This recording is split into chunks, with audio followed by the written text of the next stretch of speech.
This happened one summer when I went out to Kansas City.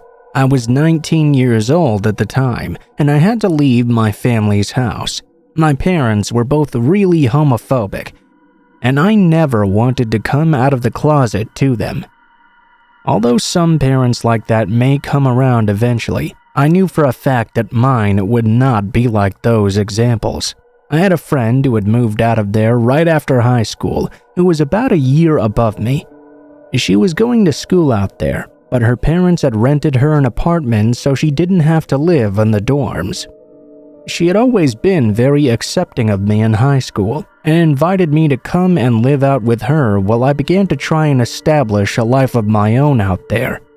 She didn't have internet at the time. It was in the late 1990s, so it wasn't easy for me to meet new people. She invited me onto campus a few times, but honestly, I just didn't feel right there. In order to help myself meet new people, I used to use the phone lines. It was something to do in between the time that I was trying to find myself a job. For people who are too young to remember phone dating lines, they were a far worse way to meet people than meeting online. It was way too easy for people to lie about who they were, because it was very much more difficult to trace when they did so. Because of this, I had quite a few bad experiences meeting people in that sort of way. There was one particular meeting, though, which put an ending to pretty much ever meeting anyone that way ever again. The person I met, Brett, was definitely older than he'd told me he was when he showed up, but that was okay. I knew people lied about their ages often, and it wasn't that huge of a deal for me. Plus, I hate to sound like this, but I was broke at the time and he offered to buy me dinner. It sure beat just staying at the house and being bored, so I decided to give it a shot and go out to dinner with him. Now, one thing I try to never do is lead people on. A lot of the times, these phone dates make me feel really awkward. People generally expect sex or something immediately afterward. This time though, after the dinner, rather than ask me back to his place and me having to turn him down, Brett asked if I wanted to go for a drive with him. I was totally up for that at least, and it felt like the pressure was slightly off to be expected to do anything. We drove around the town and he pointed out quite a lot of the landmarks to me. I was actually happy for it, but I kept being surprised that he never offered to take me back to his place. He had already known I was staying with a friend, so I never made an offer back to him either. This happened about 25 years ago, I think, so I can't quite remember the name of the structure we were on, but there was this bridge over a highway that was closed off for construction. He drove us out there. It was pretty late at night at the time, and it was the weekend as well, so there were not really any people around this area. He parked his car and then asked me to walk out on the bridge with him. It was kind of a weird atmosphere, and I honestly felt awkward about it, but I decided to go ahead and do so. I have to admit though, it was pretty neat. It was pretty dark up on the bridge, and it was so high up as well. It was really cool watching the cars drive up and under the bridge. I can't quite explain it, but it was a really neat feeling. I was already apprehensive about heights to begin with, when I suddenly felt Brett grab me from behind. He lifted me fully off the ground, as if he were trying to toss me over the railing on the bridge. Fortunately for me though, I had very quick reflexes and was in good shape as well. I just barely managed to grab onto the railing and stop him from throwing me over. There was a struggle at first. This guy was seriously trying to throw me off the bridge onto the road below.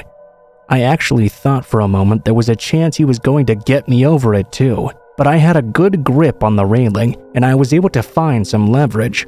Looking under my arm, I found where his knee was. I took my foot and jammed it back into his knee. He yelled but still didn't let me go. I had to kick him again and again before he finally released me. I was able to get myself back onto my feet and on the ground. Brett had almost fallen over, but it seemed he wasn't looking to attack me again quite yet. Instead, he quickly limped over to his car, jumped in, and sped backward really fast. He did all of this before I even had a chance to react. It was obvious to me that I'd hurt him quite badly. I had no intention of going after him though. I didn't have a cell phone or any money on me, so I had to find my way back to my friend's apartment on my own. It took me quite a while to do so, and I had quite a story to tell her when I got home. I didn't spend a lot of time in Kansas City, and I never came across Brett again either, which was a huge relief.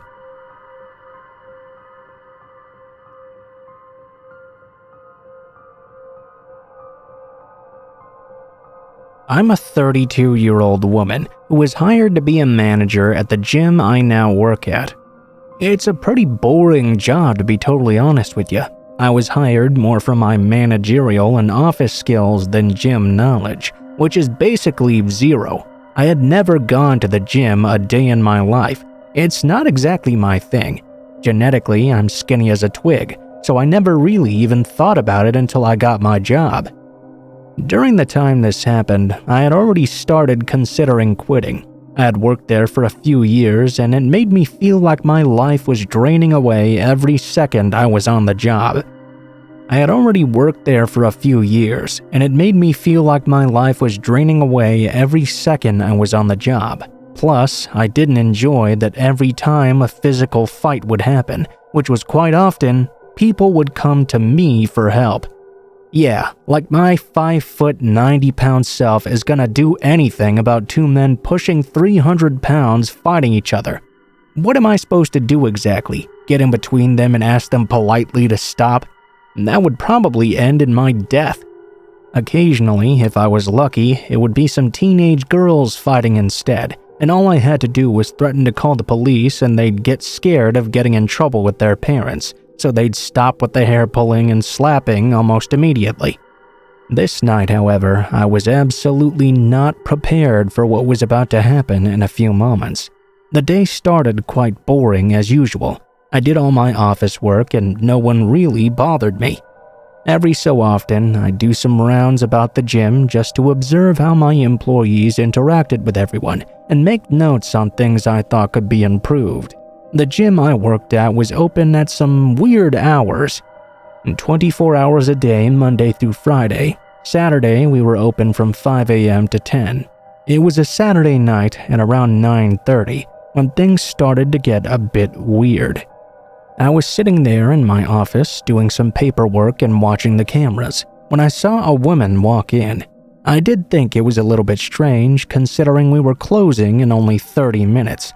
But occasionally, you'd get people wanting to get in a short workout after they got off work or something, so I figured I'd just let her do her thing.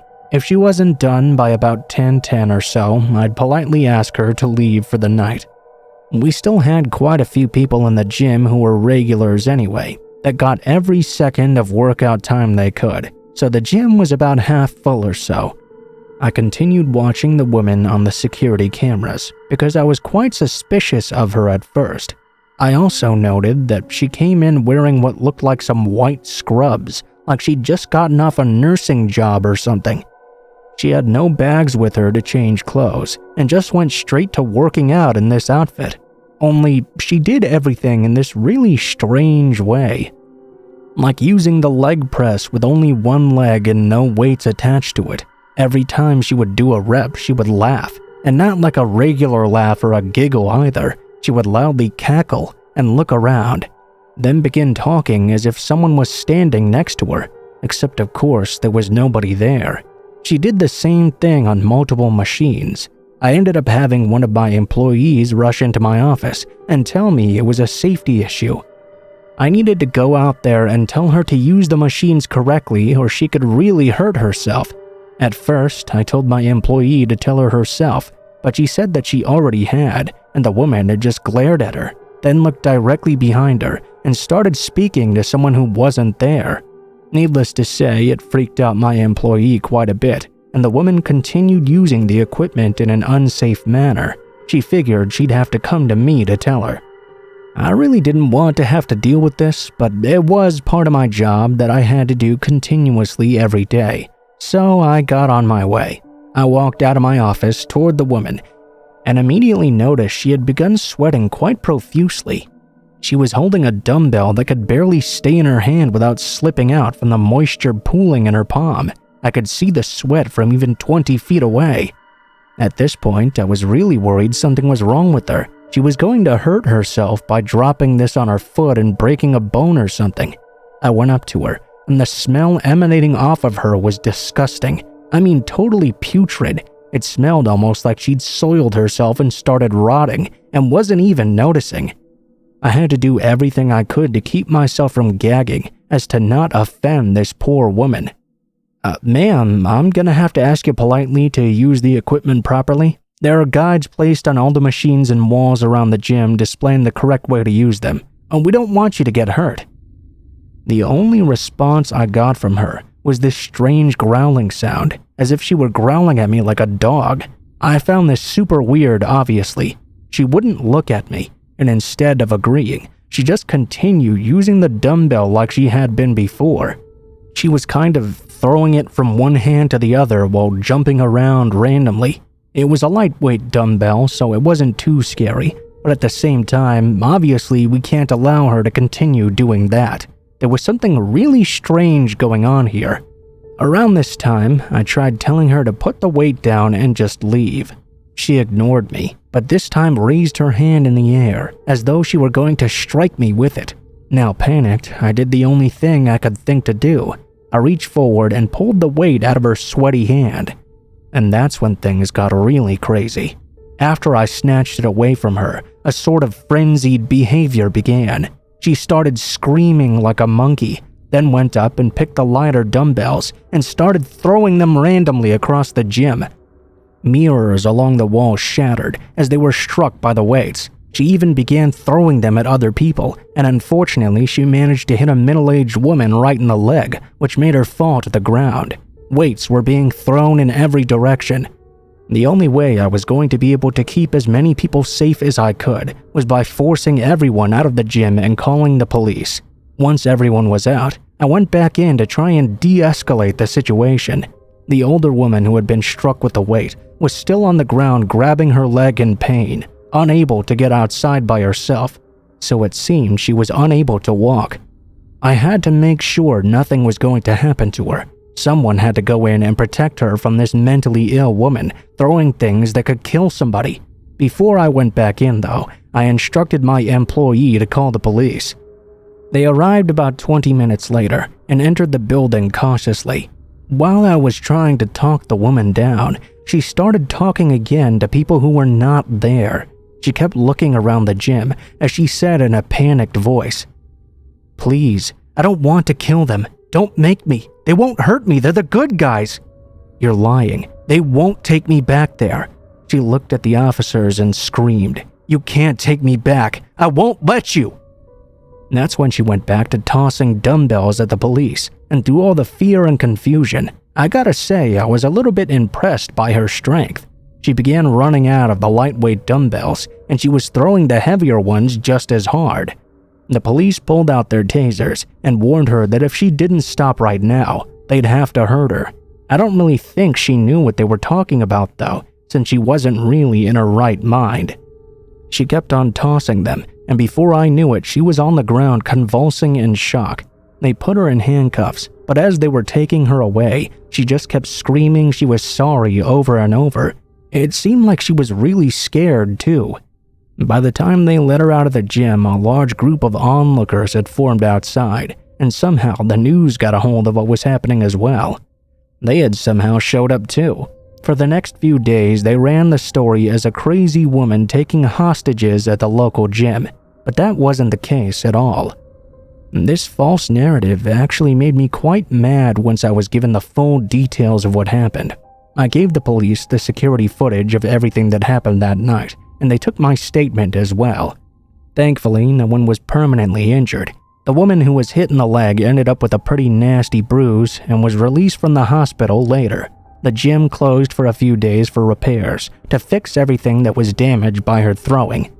I found out the woman was suffering from severe schizophrenia and had actually escaped from the local hospital and somehow made her way into our gym. That kind of explains why she was talking to people who weren't there, because in her mind, they were. Learning about what she was going through actually made me feel really bad for her. She didn't know what she was doing, and she didn't want to hurt anyone. She was just scared, and it made me sad to know she was so afraid of going back to that hospital. After that whole incident, I worked at the gym for another year before quitting. Right now, I'm actually going to school to be a nurse, so I may be able to help people like her in the future.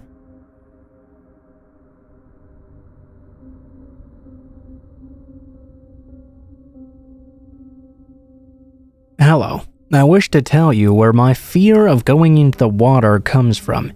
It's not something I'm ashamed of exactly, but I've never told the real details to anyone. To begin with, I didn't have a fear of water when I was younger. I was quite a good swimmer actually, with a lot of imagination. I loved The Little Mermaid, but after meeting someone when I was 13 years old, everything changed suddenly. Now, a little introduction to my childhood to understand the context. My mom couldn't have a baby because of an illness she had, so she and her husband adopted me when I was just a baby. I never had any difficulties regarding that though, and I had a very happy childhood being an only child. They're my mother and my father, that's all. However, one day, they got divorced.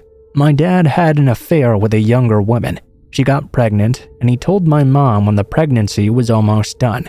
I was 9, and it broke the relationship I had with my dad and gave me many insecurities about being unloved by him. My parents stayed friends only for me, and for many years I spent half of the summer holidays with one and the other half with the other. This summer I was with my dad, his new wife, and my little half-brother, and I really hated it. Being a teenager who despised this new side of my family and being forced to go with them to a beach, I was very grumpy and very dramatic. It was a nudist beach as well, a new thing my father had seemingly discovered with his new partner, but I didn't really care since I was allowed to wear a swimsuit if I wanted. One day, my dad came back to us with a guy around 50 years old. He introduced himself as an English teacher. We'll call him Alex. Usually I had nice grades, but I wasn't very good at English since it wasn't my first language. My dad told me Alex had agreed to teach me a bit and help me to do my summer homework. I was quite happy actually, seeing there was an opportunity not to have my father helping me do it instead. The next day, Alex came back to us and helped me do a few exercises while my dad went off swimming. After an hour or so, Alex proposed we go into the water, and I accepted. I said to my father's new wife where I was going, and followed Alex. He gave me a mask with which to watch the fishes. Now, I know that's stupid. I was well aware of stranger danger, but I was happy to have a distraction, and didn't think this guy could possibly be dangerous. After all, my own father had vouched for him. There weren't a lot of waves, and the sea was quite clear. So I remember watching in fascination all of the colorful fishes swimming around me. I followed Alex without difficulty, and we turned around this big cropping of rocks. There, he gave me the sign to go up and told me we could rest there. Like I said at the beginning, I was a good swimmer, so I put my mask away from my mouth and said I was not tired at all. I don't know if he didn't hear me or if he didn't care, because in the very next moment, I felt his hands wrap around my hips and force me onto his naked lap. I panicked, and he shoved my head under the water while trying to pin my back against his front. I couldn't breathe, and my feet couldn't touch the sand at the bottom. I couldn't get to the surface either. I thought the man was about to drown me. I was so scared I don't even remember if he tried to touch me or anything. I kicked and struggled wildly until finally he let go of me. I climbed onto the rocks and rushed onto the shore before running back to the beach on foot. The rest of the day I was completely silent, but nobody seemed to notice, except during the evening when my mom called me on the phone and immediately knew something was wrong. I briefly explained to her what had happened, and she told everything to my father, who confronted Alex the next day. He never contacted the police though. I never met Alex again. Maybe he wasn't really an English teacher to begin with and was simply looking for an excuse to meet a naive teenager. The moment Alex grabbed me was so quick as well, maybe only 20 seconds, but it left a huge scar inside me. I can't go totally underwater without being able to touch the bottom without panicking. I can't swim anymore. I can't look at pictures taken underwater, and I'm very wary of older men. I know it could have ended way worse, and I'm glad that's the only thing that happened.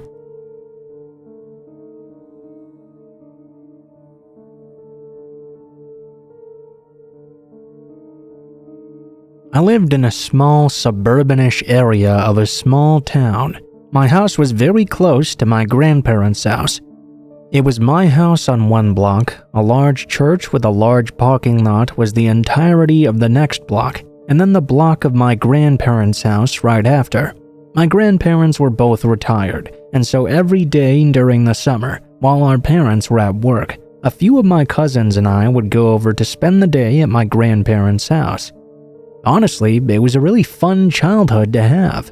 When I was around 11 or so, my parents bought us a dog. One of my chores during the summer was to walk over to my house and let the dog out to use the bathroom, then walk back over to my grandparents. One of my cousins, who's a year older than me, would always volunteer to go with me. Well, one day, while we were on our way back to my grandparents' house after doing the chores, a random guy drove up right next to us. In one quick motion, he opened his car door and yelled, "Gotcha!" My cousin and I took off running immediately. He slammed his door shut and sped ahead of us to try and intercept us. He pulled into the parking lot of the church, anticipating us trying to run through it, but instead of running through the parking lot, my cousin and I sprinted behind the church and continued in the direction of my grandparents' house. When we emerged from the back side, the man was still in the parking lot watching. He had his head on a swivel for us. We continued to run. A few heartbeats later, he spotted us once again. We heard his tires squeal against the asphalt as he began to chase us.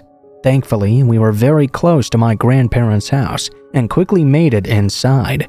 We ran in and told my grandmother, who of course didn't believe us and told us to go back outside and play. And so, my cousin and I were forced back outside. Still spooked though, neither of us felt like playing and just sat down on the front porch wary. Soon, the man drove back around and slowed down as he passed us by. We ran back in and told my grandmother, who again didn't believe us and again told us to go back outside. Well, the third time of us running in and interrupting her soap opera, she finally came out on the porch to check. At the same time, the guy was driving by again. She called the police after, and while we were talking with the officer, the guy drove by once more. We pointed him out, but the police officer only took our statements and left. We never saw the guy again after. I would like to think the officer pulled him over and scared him into not bothering us or anyone else again, but I highly doubt he actually did anything.